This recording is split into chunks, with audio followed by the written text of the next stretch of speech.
बहुत शानदार किस्सा है मेवाड़ का। और थोड़ा सा रुचि लेकर पढ़िएगा इतिहास में, कहता हूँ मेवाड़ का इतिहास अगर समझ में ना आए तो मुझे कहिएगा। चलते हैं सबसे पहले अपने आज की जो क्लास है उसकी शुरुआत करेंगे और आज हम पढ़ेंगे मेवाड़ का इतिहास। मेरे भाई हेडिंग डालिएगा मेवाड़ का इतिहास। मैं साथ साथ के अंदर आपको हिंदी भाषा भी और साथ साथ बीच में राजस्थानी भाषा का भी प्रयोग करते हुए आसान वे के साथ आपको इतिहास करवाऊंगा। और इतिहास के बाद जैसे भी समय मिलेगा तो आपके कल्चर भी चल रही थी, कल्चर के अंदर थोड़े और अपलोड कर दिया जाएगा। तो जैसे ही मुझे समय मिलेगा मैं समय के अनुसार मैं आपकी क्लास डालता रहूंगा। चलिए अब अपनी बात करते हैं मेवाड़ के इतिहास। बड़ा गजब का इतिहास है। देखो सबसे पहले तो अपने एक बात यहां से हमें ये याद रखनी है कि मेवाड़ के अंदर कितने राजवंश राज करते थे। पर्सन क्या याद रखना है अपने को, मेवाड़ के अंदर कितने राजवंश राज करते थे। तो याद रखना मेवाड़ के अंदर आपके 2 राजवंश, मूल रूप से तो एक ही था पर आगे जाकर वही उस राजवंश की एक शाखा और बन गई। तो मूल रूप से कितने राजवंश हो गए आपके 2, यानी कि सामान्यतः स्टार्टिंग के अंदर एक ही था, पर जैसे जैसे हम आगे चलेंगे इतिहास जो मेवाड़ का पढ़ेंगे आगे तो अपने देखेंगे कि जो गुहिल शाखा थी वो आगे चलकर 2 भागों में बढ़ी। यानी कि एक बार अपने देखें तो कितने राजवंश राज करते हैं, एक तो होगा आपका गुहिल राजवंश और दूसरा हो जाएगा शिशु। अगर कोई पर्सन पूछ भी दे कि मेवाड़ के अंदर कितने राजवंश राज करते हैं तो अपने लिखेंगे कि एक तो गुहिल हो जाएगा, दूसरा हो जाएगा शिशु। चलिए अब मेवाड़ में से आपसे और भी पर्सन पूछ रहे एकीकरण के समय पर्सन क्या है कि एकीकरण के समय मेवाड़ में कुल कितनी रियासतें थी। तो याद रखना कितनी रियासतें थी, 5 रियासतें शामिल थी। एकीकरण के समय मेवाड़ में कुल कितनी रियासतें थी, 5 रियासतें। अब पांचों का क्रम भी हमें याद होना चाहिए, पांचों के नाम हमें अच्छे तरीके से याद हो जाने चाहिए। पहला लिखेंगे हम गुरुजी उदयपुर। पहली रियासत कौन सी थी, उदयपुर रियासत। दूसरी रियासत थी चित्तौड़गढ़। उदयपुर, चित्तौड़गढ़, राजसमंद और भीलवाड़ा और एक शाहपुर। ये 5 रियासतें अपने एकीकरण के समय किसमें थी, मेवाड़ रियासत के अंदर शामिल। ये प्रश्न पूछा जाता है कि एकीकरण के समय मेवाड़ कितनी रियासतें शामिल थी। तो याद रखना कितनी रियासतें, 5 रियासतें। पहली उदयपुर, चित्तौड़गढ़, राजसमंद, भीलवाड़ा और शाहपुर।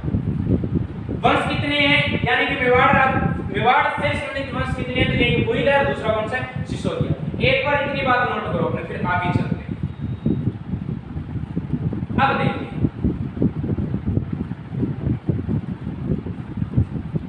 अब यहां से प्रश्न देखो क्या आएगा, थोड़ा सिंपल से मैं इजी जो प्रश्न पढ़ रहे हैं। मेवाड़ का प्राचीन नाम पूछेगा। जल्दी से अपने शासक शुरू करेंगे, शासकों में बड़े अच्छे तरीके से पढ़ेंगे। प्राचीन नाम देखो मेवाड़। मेवाड़ को मेदपाट भी कहते हैं, मेदपाट भी कहते हैं, प्रागवाट भी कहते हैं, मेदपाट भी कहते हैं, प्रागवाट भी कहते थे। ठीक है, प्राचीन नाम पूछ रहे मेवाड़ का, तो मेदपाट भी कहते हैं, प्रागवाट भी कहा जाता था। ठीक है, सीवी जनपद भी कहते थे, ये भी अपने को याद रखना है, सीवी जनपद भी कहा जाता था।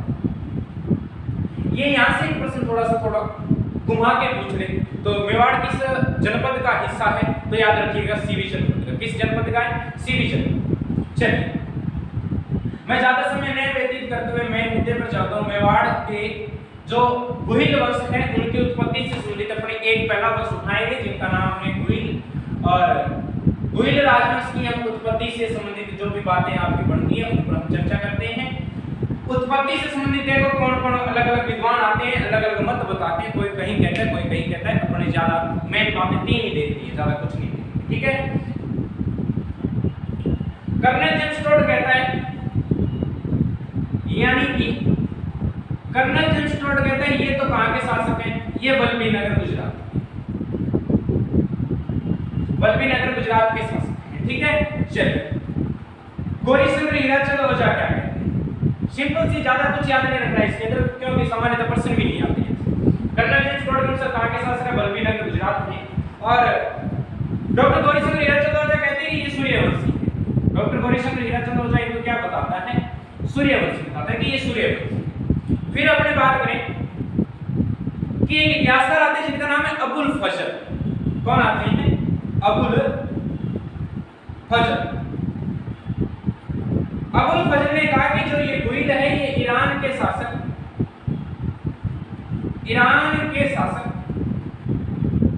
नौदेला आदिल की संतान, नौदेला आदिल की संतान।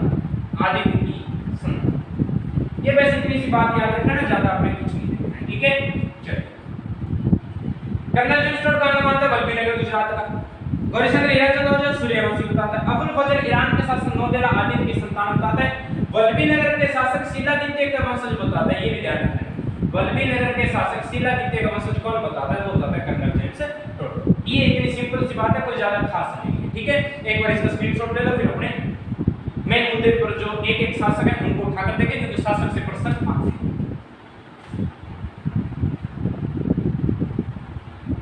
ज्यादा समय व्यतीत न करते हुए अब अपने एक एक शासक को जो मूल रूप से अपने एग्जाम की दृष्टि से इंपॉर्टेंट है उस पर अपनी चर्चा करेंगे। चलो, अपने सबसे पहला जो मेवाड़ राज्य उसका शासक आता है वो आता है गुहद। कौन आता है? गुहद। गुहादित्य का देखो प्रश्न क्या आता है, ये भी अपने याद।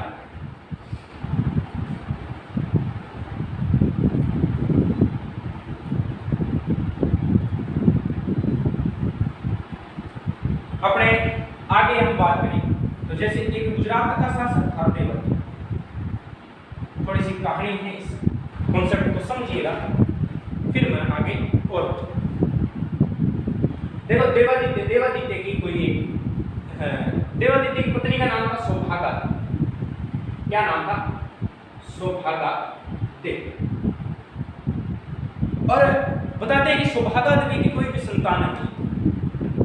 सौभागा देवी की कोई संतान नहीं थी। तो किसी अपने अक्सर होता ही है जब ऐसी विकट स्थिति उत्पन्न हो जाए तो अपने कोई यानी कि सिंपल सी बात है, कोई साधु के पास जाते हैं या किसी गुरु के पास जाते हैं, वो बताता है। तो उसी तरीके से सौभागा देवी ने कहा कि आप किसकी आराधना करो? आप सूर्य की आराधना। और जब आप सूर्य की आराधना करोगे तो बताते हैं कि सौभागा देवी ने सूर्य की आराधना की तो सूर्य से बीज मंत्र पुत्र उत्पन्न हुआ। बीज मंत्र एक पुत्र उत्पन्न और उस पुत्र का नाम रखा गया शिला। पुत्र कौन? शिलादित्य। अब बताते हैं कि शिलादित्य की पत्नी का नाम था पुष्पा। शिलादित्य की पत्नी का नाम क्या है? पुष्पा।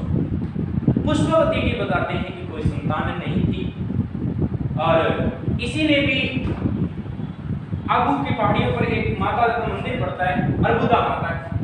अर्बुदा की पहाड़ी पर अर्बुदा देवी का मंदिर, अर्बुदा देवी। और पुष्पावती बताते हैं कि उसने उन जो अर्बुदा देवी की अर्बुदा पहाड़ी पर उनका मंदिर है, उनकी मन्नत मांगी कि अगर मेरी संतान उत्पन्न होगी तो मैं आपकी जो यानी कि यात्रा है वो यात्रा करने चलूंगा। और बताते हैं कि जब पुष्पावती गर्भवती थी तब वो अर्बुदा देवी की जो यात्रा पूर्ण करने जा रही थी, जो अपनी मन्नत थी वो पूर्ण हो चुकी थी, उस मन्नत को यानी कि वो यात्रा करने जा रही थी और पीछे शिलादित्य अकेले थे। अब सिंपल सी बात है, जब अकेले व्यक्ति अकेले को देखकर सब ही आक्रमण करने की सोचते हैं। शिलादित्य अकेला था तो अरबों ने उन पर आक्रमण किया और उस आक्रमण के तहत शिलादित्य की क्या हो गई? मृत्यु। अब शिलादित्य की मृत्यु हो गई तो ये बात पता चली किसको? पुष्पवती को ये बात पता चली तो पुष्पवती, क्योंकि पहले की परंपरा थी एक सती प्रथा, किसी पति की मृत्यु के बाद जिंदा पत्नी उस अग्नि के अंदर या अपनी जीवन त्याग देती थी, उसको सती प्रथा कहते थे। तो पुष्पवती ने सती होना उचित समझा और एक परंपरा ये भी थी कि जब तक गर्भ के अंदर बच्चा है तब तक हम सती भी नहीं हो सकते। और पुष्पवती बताते हैं कि ठीक 15 दिन बाद यानी कि एक बच्चे को जन्म देती है और उस बच्चे को जन्म दिया गुफा के अंदर, और जन्म के ठीक 15 दिन बाद ये क्या हो जाती है? पुष्पवती जन्म के ठीक 15 दिन बाद सती हुई। अब जिस बच्चे को, जिस पुत्र को इन्होंने इस गुफा में जन्म दिया, गुफा में जन्म देने के कारण आगे चलकर ये पुत्र आपका गुहादित्य कहलाए। अब गुहादित्य का लालन पालन, देख रेख, ये सब वही एक जहां गुहादित्य का जन्म होता है वहां पर भी एक ब्राह्मण था और उस ब्राह्मण की भी एक कोई संतान नहीं थी। ब्राह्मण की संतान नहीं थी तो पुष्पावती ने उचित समझा कि जो ये मेरी संतान है ये इस ब्राह्मण को दे दी जाए। जब उस ब्राह्मण को देने लगे तब उस ब्राह्मण ने कहा कि मैं इतना बड़ा पाप कैसे सहन कर पाऊंगा कि आपकी संतान आप मुझे देकर जा रहे हो और आप सती हो रहे हो। तब उस पुष्पावती ने कहा कि देखो, आप आगे चलकर ये संतान आप ही किया, आप इसका लालन पालन पोषण आप ही करना और आगे चलकर ये व्यक्ति आपका नाम रोशन करेगा और 7 पीढ़ियों तक मैं कहता हूं कि आप ही का नाम चलेगा। और इनका गुहादित्य का लालन पालन किया कमलावती। किसने किया? कमलावती ने। वीर नागर की ब्राह्मण महिला थी। तो ये थोड़ा सा गुहादित्य का जो पीछे का जन्म स्ट्रक्चर हम देखें, ये इतनी सी बात, यानी कि देवादित्य की पत्नी सुभागा देवी की संतान होगी शिलादित्य, शिलादित्य की पत्नी का नाम पुष्पवती है, पुष्पवती की संतान यानी कि इन शिलादित्य और पुष्पवती की संतान जो उत्पन्न होती है उसका नाम गुहादित्य है, जिसका लालन पालन कौन करती है? कमला। अब अपने यहाँ थोड़ा सा इनको गुहादित्य को देखते हैं, मैं यहाँ लिख दूँ ताकि नोट करूँ। हमने पढ़ा है, सिंपल सी बात है। उम्मीद करता हूँ सेशन को शेयर जरूर करना, समझ में आ रहा होगा। गुहादित्य पिता का नाम हो जाएगा, पिताजी का नाम क्या था? शिलादित्य। गुहादित्य के पिता का नाम क्या है? शिलादित्य। माता का नाम क्या है? पुष्पावती। मैं कहता हूँ, गारंटी दे दूं भाई, इसमें से जितनी बातें लिखा रहा हूँ इन बातों को घोट घोट के पी लेना, घोट घोट के पी जाओगे 1% आ जाएगा, आपका पर्सन गलत नहीं कर पाओगे। ठीक है, पिता का नाम शिलादित्य, माता का नाम पुष्पावती है। लालन पालन और लिख लो अपने, अरे लालन पालन लल्ला लल्ला लोरी पकोरी वैसे अपने सुनाते थे ना लोरी, तो वो लालन पालन किसने किया? कमलावती ने किया। लालन पालन किसने किया? कमलावती ने। अब आती है बात राज्याभिषेक। ये राज्याभिषेक की थोड़ी सी कहानी आपको और बता क्यों, कैसे इनका राज्याभिषेक। अपने एक परंपरा है कि जो राज्याभिषेक होता था ना, एक दिन बच्चे खेल रहे थे और मेवाड़ के अंदर उस समय भील राज यानी कि भील जाति के ज्यादा लोग रहा करते थे और भीलों के सरदार कहलाते थे। और एक दिन बच्चे खेल रहे थे, अपने अक्सर होता है कि जो हम गतिविधि देख लेते हैं, जो हम गतिविधि देखें वही गतिविधि हम आगे चलकर उस गतिविधि को हम दोहराते हैं, वापिस पुनः दोहराने की कोशिश करते हैं। तो इसी तरीके से एक दिन गुहादित्य और इसके मित्रगण सभी सहपाठी एक दिन बैठे खेल रहे थे और कहीं इन्होंने राज्याभिषेक होते हुए देख लिया। तो उन्हें बच्चों ने अपनी एक सभा बनाई और उस सभा में से देखा कि सबसे बड़ा व्यक्ति कौन है? गुहादित्य। तो गुहादित्य को शासक बनाएगा उंदरी गांव, यानी कि वहां एक बार इसको शासक बना। और धीरे धीरे ये बात पहुंची पूरे गांव में फैल गई कि जो गुहादित्य है इसका राज्याभिषेक बच्चों के द्वारा कर दिया गया और अपने में एक राजा की आवश्यकता है, क्यों ना गुहादित्य को आगे चलकर एक शासक बना दिया जाए। और गुहादित्य का बताते हैं कि उंदरी गांव के भील सरदारों द्वारा अंगूठा चित्र इनका क्या किया गया? राज्याभिषेक किया गया। तो याद रखना, राज्याभिषेक कौन से गांव के भील करते हैं? उंदरी गांव के भील सरदारों द्वारा, उंदरी गांव के भील सरदारों द्वारा अंगूठा चित्र। ये भी ध्यान रखना, थोड़ी खास बात ये इंपॉर्टेंट, अंगूठा चित्र। अंगूठा चित्र इनका क्या किया गया? उंदरी गांव के भील सरदार हैं जिन्होंने अंगूठा चित्र इनका राज्याभिषेक करते हैं। और 8वां आगे चलकर हम और बात करें तो इन्हीं गुहादित्य का 8वां वंशज था एक नागा, यानी कि 8वां वंशज कौन था? नागा। ये शासक बनता है। इस नागादित्य ने भीलों के साथ कई दुर्व्यवहार किए, कोई खास बात इतनी इंपॉर्टेंट नहीं थी। और इसके बाद में कई और भी शासक आए जो अपने एग्जाम की दृष्टि से महत्वपूर्ण नहीं है। और नेक्स्ट अगला शासक आता है जो अपना गुहादित्य के बाद, एक बार गुहादित्य को नोट कर लो, फिर अपने नेक्स्ट शासक पर चलते हैं। चलो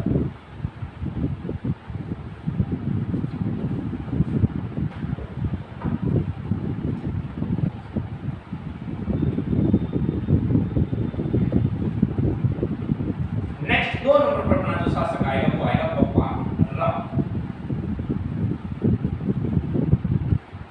थोड़ा गजब का प्रश्न, क्वेश्चन इंपॉर्टेंट। जितना एग्जाम के अंदर प्रश्न इंपॉर्टेंट है उतना यूं मानो कि मेवाड़ के इतिहास के अंदर हम बात करें तो ये जो आपका बप्पा रावल है, ये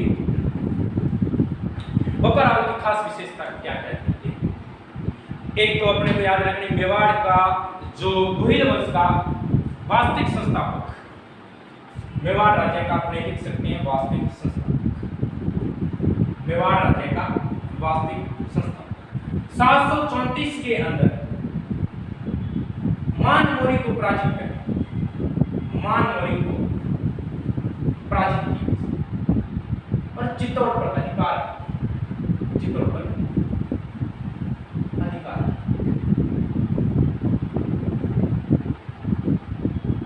बप्पा रावल ने 734 ईस्वी के अंदर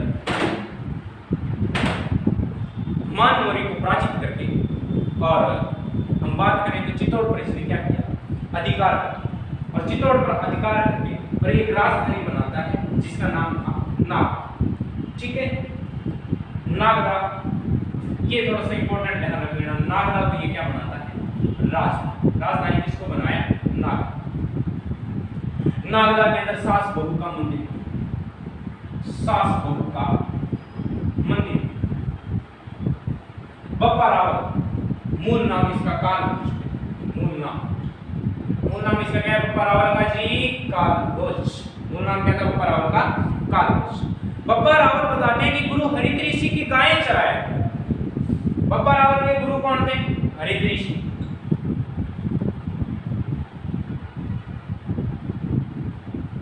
बप्पा रावल के गुरु का नाम क्या है?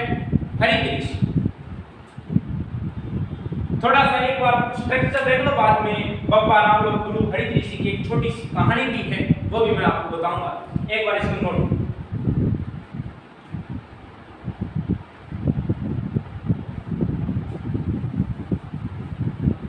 देखना। उसके बाद अपने साथ साथ एक बप्पा रावल चल रहा है, इसी बप्पा रावल को हम थोड़ा सा और आगे लेके बप्पा रावल मेवाड़ यानी नागदा को ये क्या करता है? नागदा को राजधानी बनाता है। नागदा को क्या किया इसने? गुरुजी नागदा को तो राजधानी बना लिया तो नागदा के अंदर ही ये एक मंदिर और बनवाता है। नागदा में एक मंदिर बनवाया, उस मंदिर का नाम था एकलिंगनाथ जी। एकलिंगनाथ जी का क्या बनवाया? मंदिर, नाथ जी का मंदिर। ये कौन बनवाता है? तो ये भी याद रखना, बप्पा रावल की बनवाता है। नागदा उदयपुर के अंदर एकलिंगनाथ जी के मंदिर का निर्माण कोई करवाता है तो कौन करवाता है? बप्पा। मेवाड़ी सरकार, यहाँ मैं एक छोटा सा शब्द लिख रहा हूँ, ये शब्द बड़ा इंपॉर्टेंट है, पेपर में आए। आशंका, शॉर्ट में मैं बता दूं, वैसे तो आप लिख लेना चाहिए, बड़ा फुल साइज के अंदर लिखना चाहो तो फुल में लिख लेना, शॉर्ट के अंदर लिखो तो मैं यहाँ लिख दूंगा कि जब एकलिंगनाथ जी यानी कि मेवाड़ी जो शासक थे वो किसी भी प्रकार का कोई युद्ध लड़ने जाते या अपने गांव को छोड़कर किसी दूसरे गांव के अंदर जाते, तो अपना रिवाज होता है कि जब हम अपना घर छोड़कर कहीं और जाएं तो अपने कुल देवता है उनका आशीर्वाद लेते हैं। तो मेवाड़ी शासक जब बाहर जाते थे तो एकलिंगनाथ जी का क्या लेते थे? आशीर्वाद लेते। तो उसको कहते हैं आशंका में। आशीर्वाद क्या है? सॉरी, आशंका क्या है? तो याद रखना, मेवाड़ी शासक जब बाहर जाते थे तो एकलिंगनाथ जी का आशीर्वाद लेते थे, उसको क्या कहते हैं? आशंका। अब बप्पा रावल देखो, बप्पा रावल की खास बात और बता देता हूं थोड़ी सी। गुरु हरित ऋषि और बप्पा रावल के बीच का संबंध क्या था? बप्पा रावल के गुरु थे हरित ऋषि। बताते हैं कि हरित ऋषि शिव जी के बड़े भक्त थे और शिव जी की पूजा किया करते थे। एक दिन जब ज्यादा यानी कि शिव जी की पूजा कर रहे थे और समय आ चुका था अंतर ध्यान होने का, और जब बताते हैं कि उनका समय पूरा हुआ, गुरु हरित ऋषि स्वर्गलोक में जैसे यानी कि प्राण देह त्यागने लगे, और इतने में बताते हैं कि एकलिंगनाथ जी यानी जो शिव जी वो साक्षात उत्पन्न प्रकट हुए। तब गुरु हरित ऋषि से पूछा कि बोल क्या? तो गुरु हरित ऋषि ने बताया कि मैं तो आज तक आपकी सेवा करता रहा, मुझे तो कोई फल नहीं मिला, पर ये जो मेरा फल है ये किसको मिलना चाहिए? ये बप्पा रावल को दे।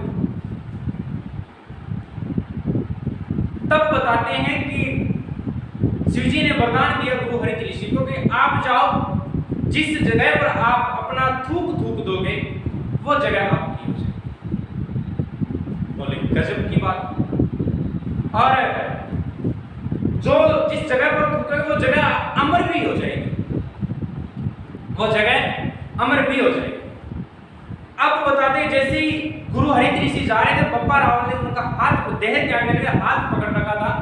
तब जाते जाते गुरु हरित ऋषि बताते हैं जैसे ही उन्होंने बप्पा रावल का के पास आओ और अपना मुंह खोलने लगे, गुरु हरित ऋषि ने जैसे ही वो अपना पीक थूका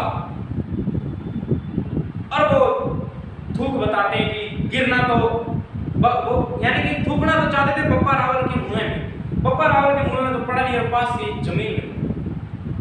और बप्पा रावल ने कहा कि महाराज मैंने आज तक आपकी सेवा की और आपने जाते वक्त मेरे ऊपर थूक दिया। तब गुरु हरित ऋषि ने कहा कि देख ये थूक मामूली सा नहीं था, अगर ये तेरे मुंह पर पड़ जाता या तेरे मुंह में गिर जाता, तेरे शरीर पर गिर जाता तो अमर हो सकता था। अब बड़ा पछताया कि अब पछताए क्या होता जब चिड़िया चुग गई खेत, काश मैं यहां से अगर साइड ना हटता तो ये थूक मेरे पर गिरता मैं अमर हो जाता। तो गुरु मुझे अब बताओ मैं क्या करूं?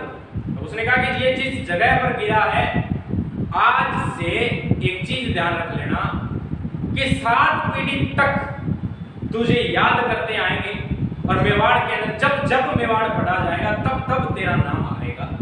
और तब से लेकर हम आज भी जब भी मेवाड़ पढ़ते हैं तो बप्पा रावल को पढ़ते हैं।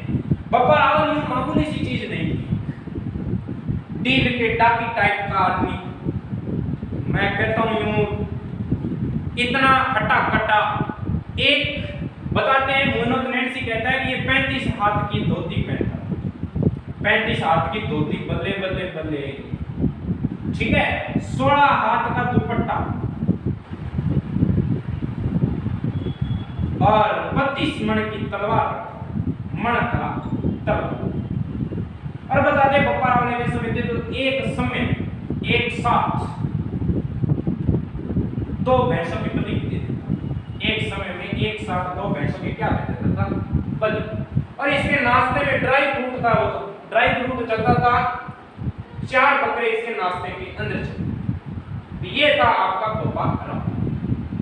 बप्पा रावल के नाम पर एक नगर भी बसा हुआ है जो वर्तमान के अंदर पाकिस्तान में। बप्पा रावल के नाम पर नगर पूछ लिया जाए कौन सा बसा हुआ है तो याद रखना रावलपिंडी। कौन सा नगर बसा हुआ है?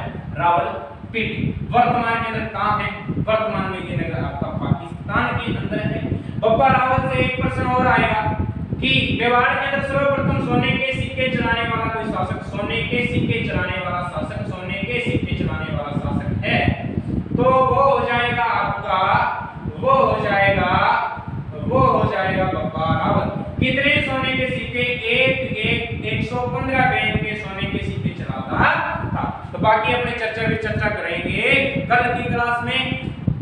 मुझे कमेंट करके जरूर बताइएगा कि ये क्लास आपको कैसी लगी, समझ में आई है नहीं। और फिर अपने नेक्स्ट आगे का जो शासक है राजा अलट वो पढ़ेंगे। इतिहास पढ़ी कहानी के माध्यम से पढ़ाऊंगा, अच्छी कहानियां भी आएगी और पढ़ने में इंटरेस्ट भी आएगा।